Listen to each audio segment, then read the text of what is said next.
E quem participa agora com a gente aqui no Jornal da Rede Alesp é o deputado Rafael Silva, do PSB. Deputado Rafael Silva, prazer em recebê-lo mais uma vez aqui no Jornal da Rede Alesp. Ainda estamos começando o ano de 2021, os parlamentares ainda estão em recesso, mas a gente gostaria de saber do senhor quais as expectativas aí para a volta ao trabalho a partir do dia 1º de fevereiro, deputado Rafael Silva. Mais uma vez, agradeço a oportunidade de falar com o pessoal que te acompanha, que nos acompanha. A expectativa é diferente de toda a realidade que nós vivemos até hoje, né? No ano passado, no começo do ano, a gente não tinha, assim, essa perspectiva de uma pandemia tão grave. Então, nesse ano, eu vou lhe dizer o seguinte, eu acho que está todo mundo meio perdido, entendeu? Então, se eu te falar que, olha, aqui eu acredito nisso, porque tem aquilo, eu estou sendo leviano. Mas tem gente que gosta de ser otimista, né? E começa a traçar uma realidade futura sem ser um lastro. Infelizmente, essa pandemia, ela veio para atormentar o mundo todo, não é só o Brasil, não.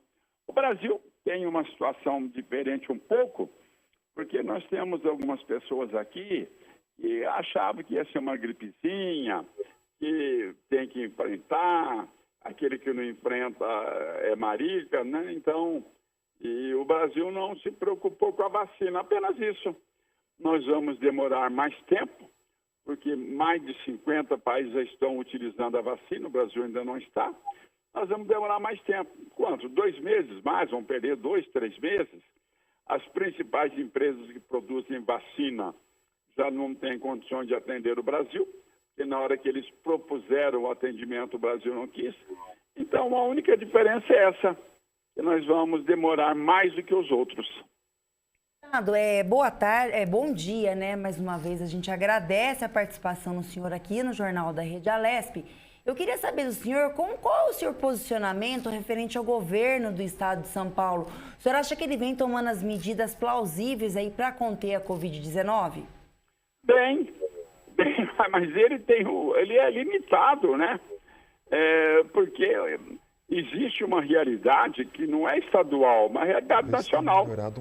A pandemia, ela não existe apenas no estado de São Paulo. E aí eu acho que os nossos governantes, não do estado de São Paulo, mas do Brasil como um todo, né? Eles não tiveram aí o cuidado que deveriam ter. E aqui no Brasil, quando você dá o exemplo, não no Brasil não, em qualquer país, o exemplo é de cima para baixo normalmente, você entendeu? Ele é vertical.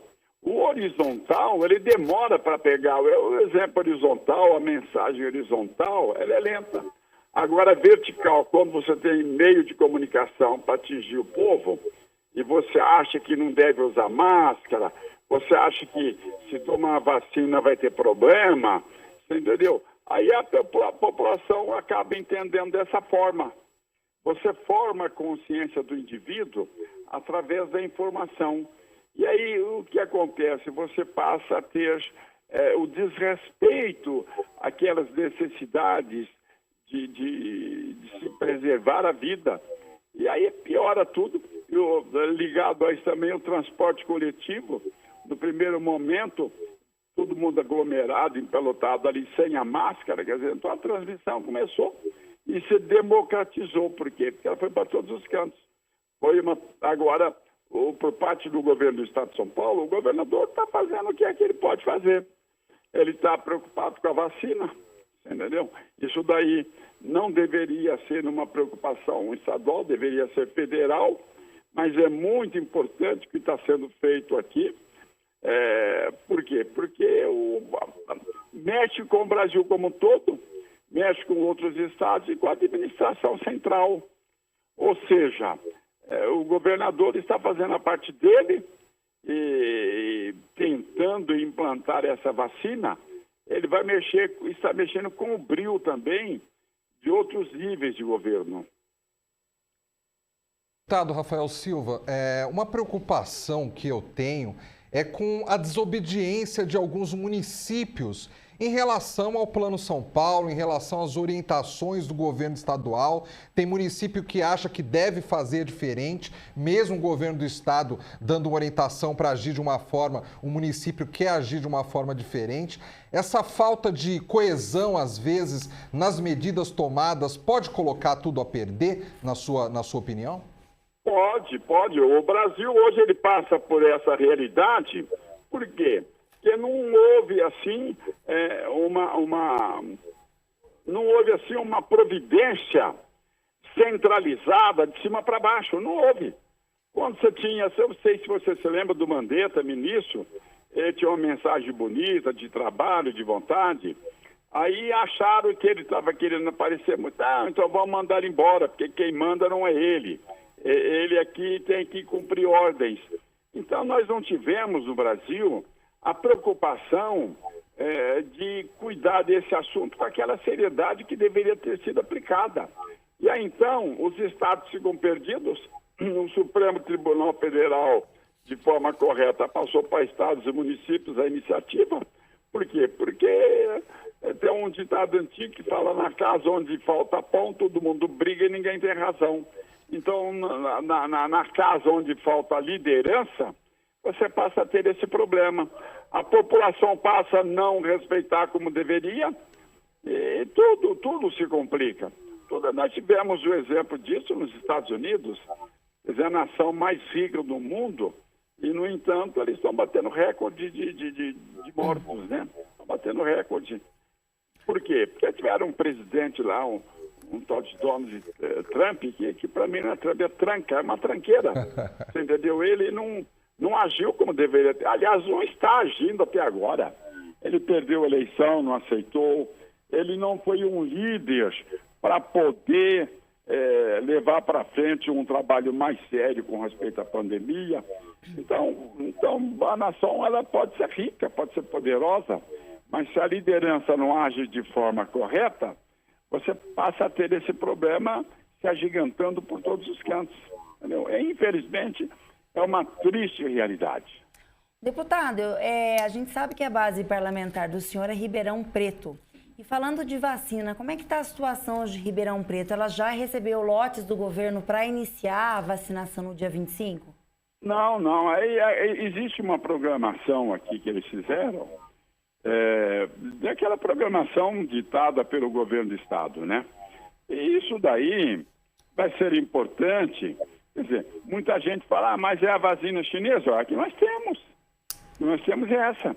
O governo central, o governo federal não se preocupou em fazer acordo com outros laboratórios. Então essa eu acho que vai ser uma boa. Ribeirão Preto vai seguir naquela linha determinada pelo governo do estado. Vai ter aquele mesmo calendário. E Ribeirão Preto precisa, viu? Porque o índice de mortalidade em Ribeirão Preto é maior do que o índice do estado de São Paulo. O percentual aqui é maior. Aliás, é maior que o percentual brasileiro, bem maior. E hoje nós temos praticamente 1.000 pessoas mortas em Ribeirão Preto, com 700 mil habitantes. Se você colocar na proporção, Ribeirão Preto está na frente do Brasil e do estado de São Paulo. Deputado... Na frente é um aspecto negativo, hein? Vamos colocar dessa forma. Claro. Deputado, falando em relação aos seus projetos como parlamentar aqui na Lesp, o que o senhor espera para este ano 2021? O que o senhor pretende colocar em pauta durante este ano aqui dentro da Lesp? Vamos falar a verdade, né? Eu não tenho idade mais para fazer fantasia, entendeu? Eu estou no 7º mandato de deputado, 2 mandatos de vereador. Nesse momento até vou fazer uma brincadeira. Eu estou mais perdido do que cego no meio de tiroteio. E eu sou cego, você sabe. Eu perdi a visão faz 34 anos, perdi totalmente a visão. Então, se o cara fala, não, porque eu vou chegar lá, tem esse projeto disso, projeto aquilo. Hoje nós temos um mal maior, que é a pandemia. Você entendeu? Então é difícil para qualquer parlamentar começar a traçar isso, aquilo, aquilo outro, a não ser como fantasia e como uma forma também de justificar perante a população. Eu não condeno quem faz isso, não, porque o sonho, ele faz parte da vida. Quer dizer, o sonho é um projeto da realidade. Mas hoje eu lhe digo o seguinte, eu tenho uma preocupação muito grande com a pandemia. Então não dá nem para você ficar traçando planos, não dá. Porque o plano que tem que ser atendido e perseguido é aquele de se combater esse vírus. Deputado, falando em pandemia, né, a gente teve aquele grande projeto ofertado pelo governo que foi o 529, e lá teve algumas também solicitações referente ao pagamento de PVA, isenções de tributos para pessoas com deficiência. Qual foi o posicionamento do senhor e o que o senhor achou das decisões? Eu achei que o governo, ele exagerou um pouco nos cortes. Então, ele poderia ter feito, acho que teria que ter tomado providência, sim, para evitar abuso, né? Mas em toda providência que se toma, você acaba cometendo alguma injustiça. Não adianta porque você passa a tratar todo mundo de forma igual. E tratar a desiguais com igualdade é desigualdade flagrante. Mas eu acho que o governo deveria reestudar isso daí e fazer alguns ajustes. Porque existem pessoas que foram prejudicadas sem motivo. Quando se tentou pegar realmente aqueles que burlavam, nós acabamos pegando quem não agia de forma incorreta. Quem agia de forma correta acabou também entrando na vala comum. Deputado, eu vou aproveitar até um comentário que o senhor fez minutos atrás aí a respeito da sua deficiência visual. Eu gostaria de saber do senhor a sua opinião, se hoje em dia estar numa capital como São Paulo, numa grande cidade, e estar numa cidade do interior, o deficiente visual, algum tipo de deficiência, ela consegue ter as mesmas condições para andar na rua, para pegar transporte público, ou ainda é bastante deficitário, dependendo da cidade, as condições que essa pessoa com deficiência encontra a utilizar, por exemplo, o transporte público das cidades? A pessoa com deficiência, esse segmento representa a minoria. E a minoria, normalmente, não é respeitada nas decisões maiores. Então, se eu te falar que o deficiente tem hoje uma condição perfeita, não tem. Está melhor do que no passado. Eu fiquei cego 34 anos atrás. Hoje a pessoa com deficiência, ela tem mais direito, é mais respeitada, mas não é o ideal. Eu tive um problema de coluna, de hérnia de disco, e durante uns dias eu não pude andar. Eu fui para São Paulo, inclusive, eu tive que usar cadeira de roda. Em algumas regiões ali, você não tem condições. Quer dizer, o cadeirante ele não tem condições de andar na calçada, não tem. Então, a pessoa com deficiência, ela realmente não é respeitada como deveria ser, não é. Isso daí é uma falta de consciência. Numa nação onde você tem um povo mais consciente, você tem os administradores respeitando esse nível de consciência da população. Que a pessoa consciente, ela sabe cobrar, ela sabe exigir e ela sabe respeitar e defender os direitos daquelas pessoas fragilizadas. O Brasil melhorou sim, mas está longe do ideal. Deputado, o governador anunciou recentemente que não haverá mais o aumento de ICMS, o Imposto sobre Circulação de Mercadorias e Serviços, né? Que havia a possibilidade de aumento. Qual a sua opinião sobre essa decisão do governo? Foi a decisão mais acertada, deputado? Preste atenção. O que é acertado, o que não é acertado? O que é o clamor popular? De onde vem o clamor popular? É espontâneo ou existem grupos organizados e poderosos? Por exemplo, para você entender, o óleo de soja custava menos de R$3, R$ 2,90, R$ 2,80 em oferta em algum supermercado. Comprou 3, arredondar para 3, hoje custa 8.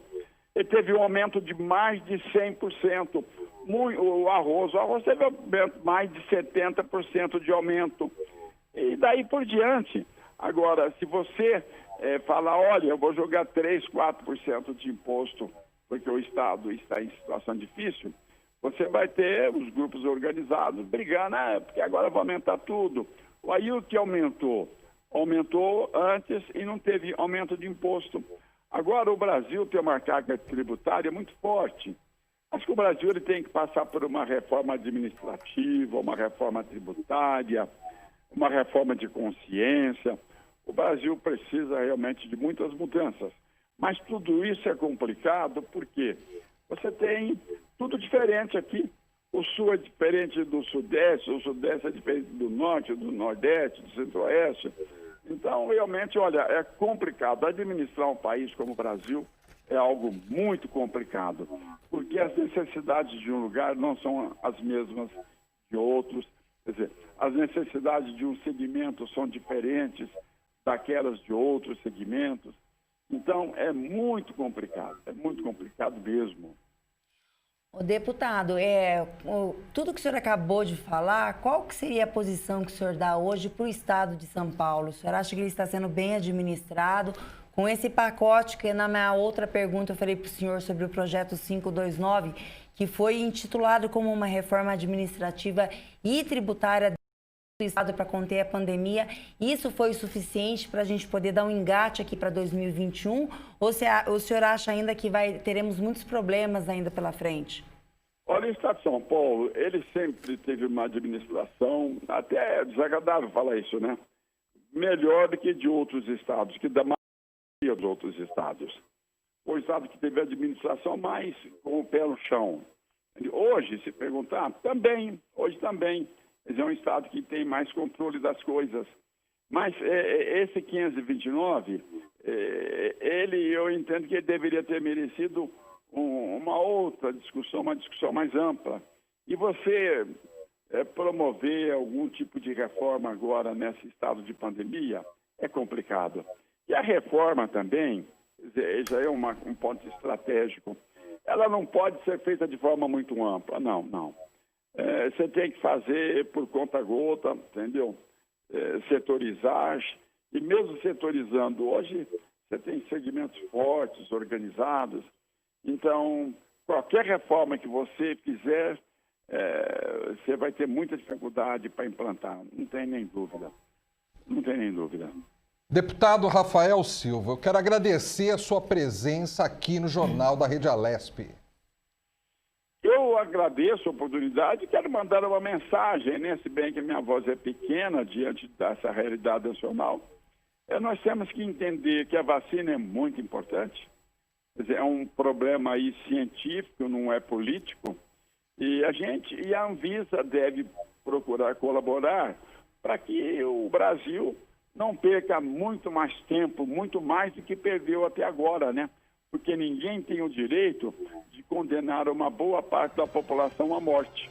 E quando você tem o desgoverno, quando você tem a falta de atenção, essa falta de atenção do governo implica na morte de milhares e milhares de pessoas. Quer dizer, nenhum administrador tem esse direito. Nós temos que pensar muito, né? Em todos os níveis da administração pública tem que haver uma reflexão. Um abraço para vocês, obrigado e parabéns aí pelo trabalho.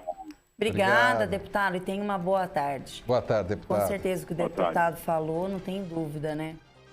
Não tem dúvida, né, o Fábio, da nossa realidade.